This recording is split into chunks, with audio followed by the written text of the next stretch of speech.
Good morning. এখন যে ক্লাসটা দেখতে পাচ্ছ ফরমেশন অফ WH। তো এবার যেটা প্রশ্ন হলো স্কুল লেভেলে তো থাকে, তাছাড়া কম্পিটিটিভ এক্সামেও এরর কারেকশন অথবা রাইটিং স্কিল বাড়াবার জন্য এটা প্রয়োজন পড়ে ফলের ওপর। তাহলে প্রশ্নবোধক, তাই তো?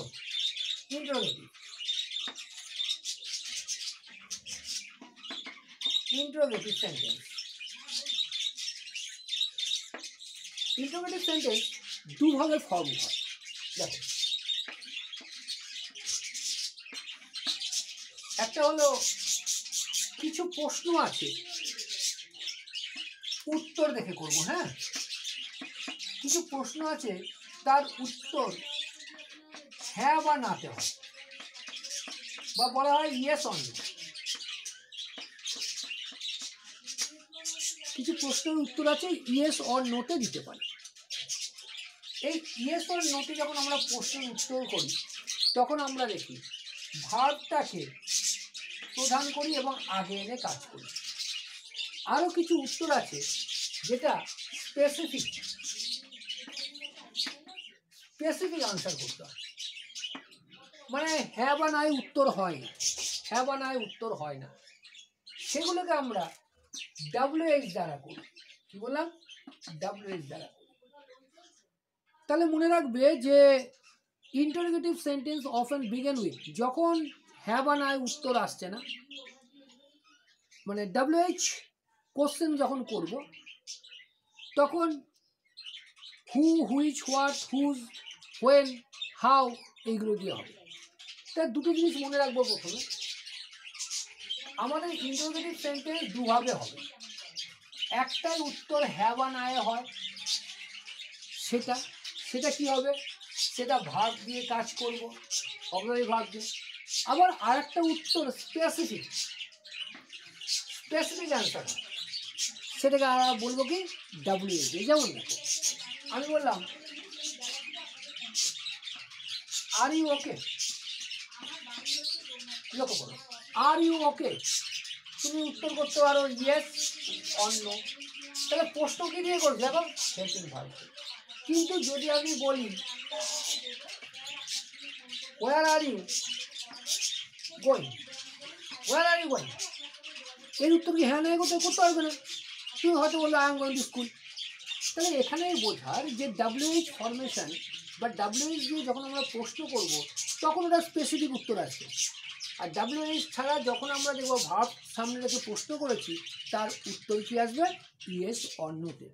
আজকে আমরা WH ফরমেশন শিখব, WH এ কী করে উত্তর করতে হয় সেটা জানবো। দেখো এবার, দেখো যেটা বলে WH words may be classified in 3 groups. 3টে গ্রুপে WH এ ক্লাসিফাই করা যায়।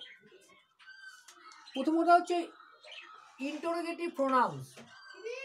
তাহলে বললাম কি ক্লাসিফাইড হবে 3টে গ্রুপে।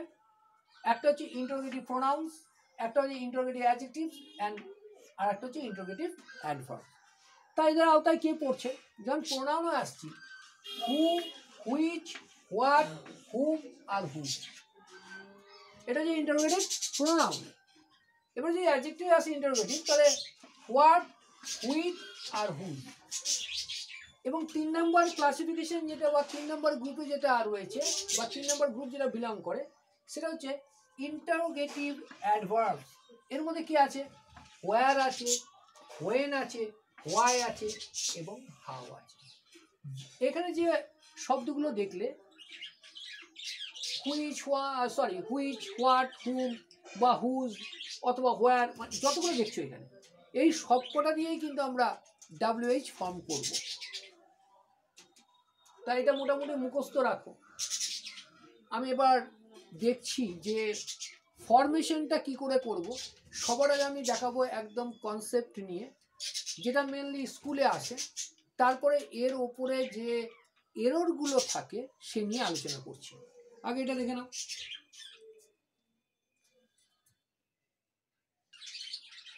এবার দেখো প্রশ্নে ঢুকছি। তারপর কথা হচ্ছে here we then he failed to join his class. Heavy rain, he failed to join his class. এখানে খুব ভালোভাবে দেখো একটা কারণ এখানে রয়েছে। কারণটা কি? কারণটা হচ্ছে হেভি রেন। কারণটা হেভি রেন, মানে কজটা হচ্ছে হেভি রেন। এই হেভি রেন হওয়ার ফলে যেটা রিফ্লেকশন হলো, he fail to join his class. সে স্কুলে পৌঁছাতে পারলো না, ক্লাস জয়েন করতে পারলো না। এরকম বাক্য যখন WH আনছো হোয়াই দিয়ে, কয়েকটা জিনিস মনে রাখবে, হোয়াই দিয়ে যখন করছো তখন যেটা কারণ সেটা বাদ। তাহলে এটা কারণ ছিল, এটা নিয়ে আমি ভাববো না, এটা নিয়ে ভাববো না, কারণ বাদ। কি নিয়ে ভাববো? তার রিফ্লেকশন নিয়ে, বা তার যেটা প্রভাব পড়েছে বা ফল নিয়ে। এখানে লক্ষ্য করো, খুব ভালো লাগে না ভাবটা দেখো, ভাবটা অত্যন্ত ক্রুশিয়াল। ভাবটা ক্রুশিয়াল। তুমি স্যার এখানে ভাবটা কি আছে? ভাবটা পাঁচটা আছে। এই ভাব নিয়ে যত রকমের কাজ শুরু হবে। একটা জিনিস মনে রাখবে,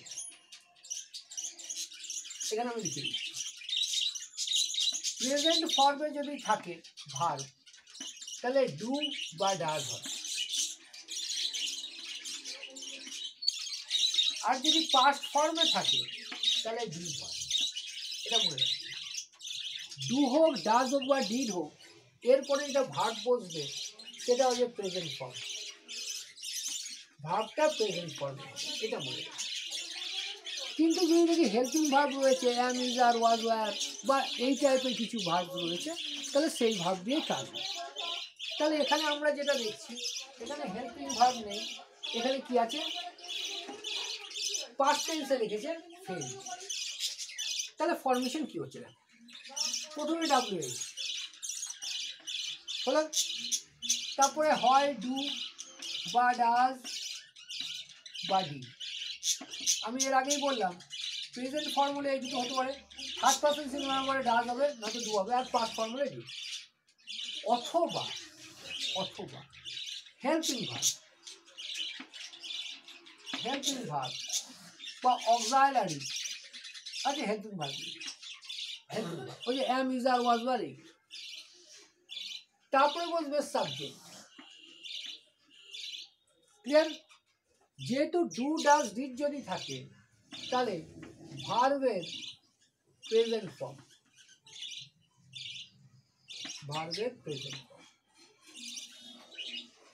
তাহলে WH,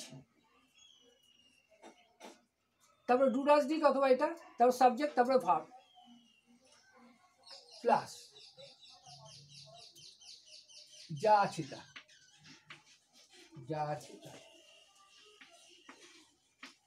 যা আছে তাই বলতে ভার্বের পরে যে অংশটা থাকবে, সে অংশটা পেস্ট করে দিতে হবে। মানে এখানে বুঝতে পারবে সাবজেক্ট প্লাস ভার্ব, ভার্বের প্রেজেন্ট ফর্ম, তার সাথে যে অংশটা আছে সেটা পেস্ট করে দেবে। দেখো তাহলে WH এটা করি, ওয়াই। ভার্বে আসি, ভার্বে তো ফেল্ড আছে, ইডি ফেল্ড আছে, তাহলে কি আসবে? Did, why did. তারপর কি আসবে? সাবজেক্ট আসবে। সাবজেক্ট কি আছে? এরপরে অ্যাসার্টিভ ফর্মে চলে আসছে। তারপরে কি ভার্ব আসবে। ভার্বের কি? Present form, why did fail, present form. তারপরে যা আছে তাই, তারপরে যা আছে কি আছে? To join his class, to join, এটাকে পেস্ট করে দাও। টু জয়েন হিজ ক্লাস দিয়ে বিরাজ করে দাও। তাহলে কি হলো? Why did he fail to join his class. দেখো ওয়াই এনেছো, ডু ডাজ ডিডের মধ্যে এনেছো, সাবজেক্ট এনেছো, ভার্বের প্রথম ফর্ম এনেছো, তারপরে যেটা ব্যালেন্স ছিল সেটা পেস্ট করে দিয়েছো। এই পেস্ট করে দিও যে যা আছে তাই হলো। তাহলে এইভাবে আমাদেরকে WH ফরমেশনটা করতে হবে। ভালোভাবে দেখে নাও, আমি নেক্সট এটা করাচ্ছি। লক্ষ্য করো, he is very weak in history, he fail. বহু বাচ্চার মধ্যে দেখা যায়, দেখো একটা থেকে আতঙ্ক, একটা ইন্টারেস্ট থাকে। আমি স্কুল লেভেলে একটা কথা বলি, তারপরে শেখাচ্ছি স্কুল লেভেলে। স্কুল লেভেলে আতঙ্ক, আতঙ্ক কি? আতঙ্ক অঙ্ক প্লাস ইংরাজি, আতঙ্ক এটা। আর অনাগ্রহী বা অনাগ্রহ, আগ্রহ নেই কিসে? ইতিহাস, ক্ষেত্র বিশেষ ভূগোলে।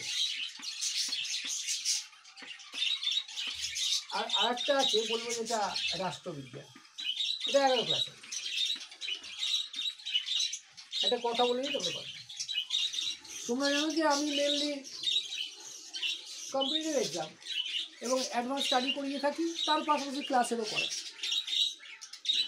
যেসব বাচ্চারা অঙ্ক এবং ইংরেজিতে আতঙ্কে ভুগছ অথবা অনাগ্রহ রয়েছে ইতিহাস, রাষ্ট্রবিজ্ঞান এবং ভূগোল পড়াতে, মনে রাখবে স্কুল লেভেলে তোমার তেমন প্রভাব পড়বে না, কিন্তু তোমার হায়ার স্টাডি অথবা তুমি যখন কম্পিটিটিভ পরীক্ষা, চাকরি পরীক্ষার জন্য যাবে, তখন অঙ্ক, ইংরেজি, ইতিহাস, রাষ্ট্রবিজ্ঞান, এই যে 4টে বিষয় বললাম, এই 4টে বিষয়ে যদি তোমার ভালো জ্ঞান না থাকে তাহলে কিন্তু কোনোদিন তুমি চাকরি পরীক্ষা ক্লিয়ার করতে পারবে না, কোনোদিন পারবে না।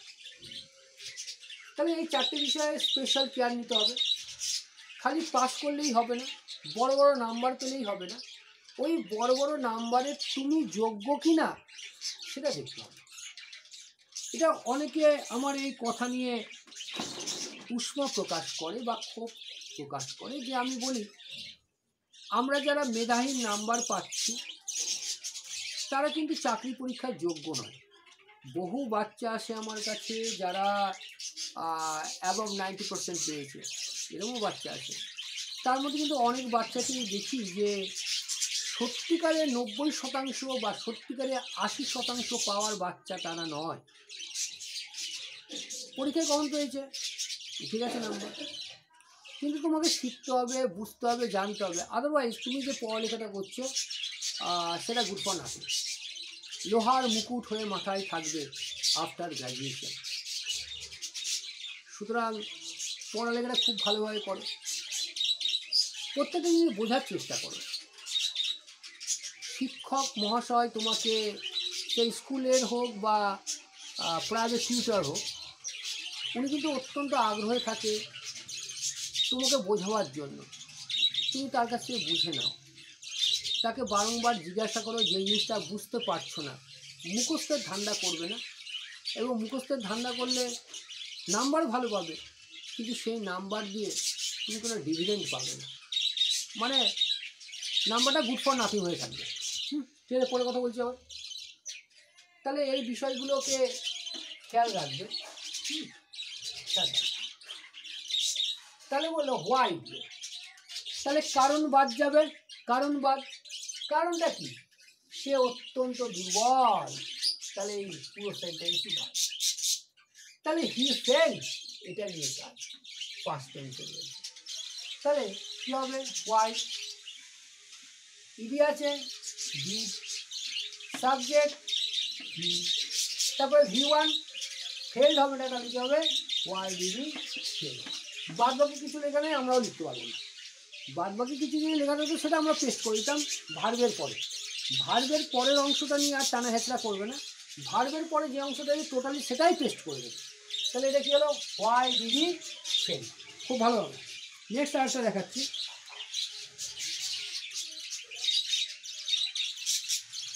দেখো হোয়ারের হোয়াই দিয়ে এই ফরমেশনটাও অনেকের অসুবিধা হয়। লিখছে heaven he could not join the meeting, he could not. এতক্ষণে তো বুঝে গেছে যেটা কারণ সেটা বাদ যায়, কারণ নিয়ে কোনো আলোচনা নেই, এটা হচ্ছে কারণ, বাদ দিয়ে দিই। ভালো লাগে কুড নট। আগে আমরা পেলাম কি, যদি ইডি থেকে ডিট করবো, যদি এস বা ইএস তাকে ডাস করবো, মেন যদি ভার্ব বা প্রেজেন্ট ফর্মে তাকে ডু করবো, হেল্পিং ভার্ব থাকলে হেল্পিং, এইখানে সেই কাজটা হবে। হি could not join the meeting, একদম তুমি যেটা রুলস সেটা ব্রেক করতে পারবে না, রুলসের অনুযায়ী চলবে। দেখো প্রথমে হোয়াই, তারপরে কী আছে?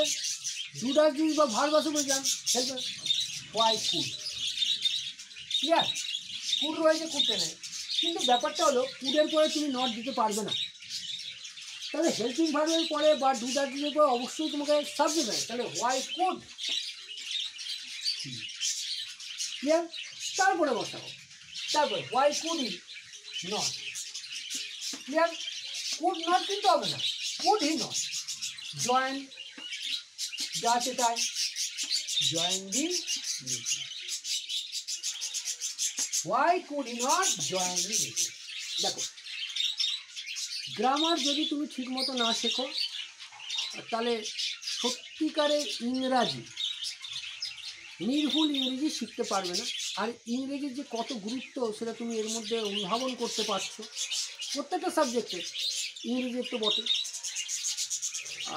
ইংরেজি খুব ভালোভাবে শিখতে হবে অনেকেই বলে বড় বড় যারা রয়েছেন যে ইংরেজি শিখে লাভ কি কিন্তু লক্ষ্য করবে তাদের সন্তানেরাই ইংলিশ স্কুলে পড়ে তোমাকে ইংরেজি খুব ভালোভাবে শিখতে হবে আর একটা কথা বারবার যেটা বলি যে স্কুলে যেটা আমাদের শেখায় নিঃসন্দেহে স্কুলে যেটা শেখায় সেটা শিখতে হবে কিন্তু স্কুলের ওই সংক্ষিপ্ত পরিসরে মাস্টারমশাইদেরও পক্ষে সম্ভব হয় না যে কোনো বিষয়কে আরও এলাবোরেটলি মানে আরও বিস্তৃতভাবে শেখাতে কিন্তু বিস্তৃতভাবে না শিখলে তুমি তোমার ফিউচার মধ্যে higher studies and competitive exam বা কেরিয়ার নিয়ে দুশ্চিন্তায় ভুগতে হবে তার জন্য বলছি যারা মনে করছে যে স্কুলেরটা তো বটে স্কুলের বাইরেও অনেক কিছু জানতে হবে শেখার স্কোপ অনেক রয়েছে তারা অবশ্যই নবদ্বীপ রেজ একাডেমি আসতে পারো নবদ্বীপ রেজ একাডেমি বিগত 1999 সাল থেকেই বিভিন্ন কেরিয়ার কোর্সের পাশাপাশি স্কুল কলেজের কোর্স করিয়ে আসছে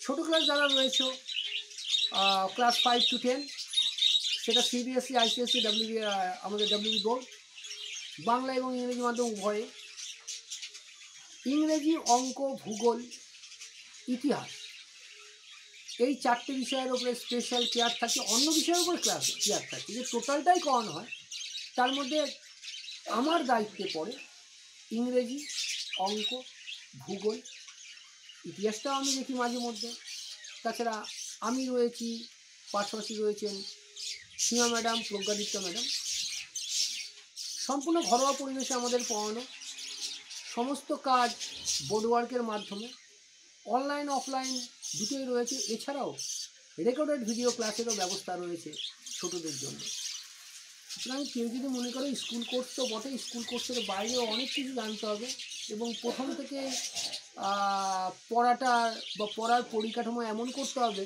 যাতে হায়ার স্টাডিজ এবং চাকরি পরীক্ষায় অসুবিধা না হয় এই মেন্টালিটি যাদের রয়েছে তারা অবশ্যই স্বাগত আমরা খালি যে পরীক্ষায় ভালো নাম্বার পাই এই ক্ষান্তটা না কারণ আমরা চাই না মেধাবী নাম্বারকে তুমি সেই নাম্বারটা পড়ে তোমার মাথার লোহার মুকুট হয়ে যাবে আমরা যেভাবে করাই ক্লাস স্কুল কলেজে তো ভালো রেজাল্ট হবেই বা হচ্ছে তার পাশাপাশি তোমার কেরিয়ারের পরিকাঠামো মানে পড়ালেখার পরিকাঠামো বা এডুকেশনাল হেলথ অনেক বলশালী হবে থ্যাংক ইউ খুব ভালো থাকবেন পরের ক্লাসে আবার আরও কিছু আনছি থ্যাংক ইউ